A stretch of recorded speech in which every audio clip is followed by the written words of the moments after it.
స్వర్గంలో పిల్లలు పిల్లలుగానే ఉంటారా? Will children remain children in heaven? చాలామందికి ఉన్న ఒక భావోద్వేగమైన ప్రశ్న ఇది. స్వర్గంలో చిన్న వయసులో మరణించిన పిల్లలు ఎలా ఉంటారు? పిల్లలుగానేనా లేక పెద్దలుగా? ఈరోజు బైబిల్ ఏం చెబుతుందో చూద్దాం. 1 కొరింథీయులకు రాసిన పత్రిక 15వ అధ్యాయం 52 నుంచి 53 వరకు మనం చూడవచ్చు. మృతులు అజరామరులై లేచి వస్తారు, మనము మార్పు పొందుదుము. అంటే స్వర్గంలో మనకు పాత శరీరం కాదు, దేవుడు ఇచ్చే కొత్త మహిమమైన శరీరం ఉంటుంది. మత్తయి 19:14లో యేసు అంటాడు, చిన్నపిల్లలను నా యొద్దకు రానియుడి, స్వర్గరాజ్యం వీరికి చెందును. పిల్లలు స్వర్గంలో ప్రత్యేక స్థానం కలిగిన వారని యేసు స్వయంగా చెప్పాడు. మరి పిల్లలుగానేనా లేక పెద్దలుగానా?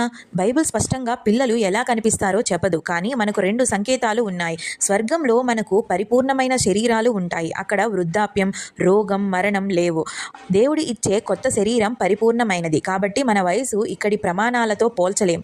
కాబట్టి పిల్లలు స్వర్గంలో అపరిపక్వమైన స్థితిలో కాకుండా దేవుడు నిర్ణయించిన పరిపూర్ణమైన స్థితిలో ఉంటారు. దేవుడు ప్రతి కన్నీరు తుడుస్తాడు. ప్రకటన 21:4లో మనం చూడవచ్చు. అంటే ఈ లోకంలో చిన్న వయసులో పిల్లలను కోల్పోయిన తల్లిదండ్రులకు స్వర్గంలో మళ్ళీ కలిసే ఓదార్పు ఉంటుంది. పిల్లలు స్వర్గంలో ఉంటారు. ఇది యేసు వాగ్దానం. వారు పిల్లలుగానా పెద్దలుగానా ఉండటం కంటే పరిపూర్ణమైన శరీరంతో, ఆనందంతో, శాంతితో ఉంటారు. దేవుడు మనకు అర్థం కాని అద్భుతమైన రూపంలో వారిని మన ముందుకు తెస్తాడు.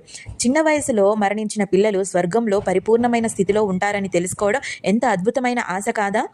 మీరేమనుకుంటున్నారు?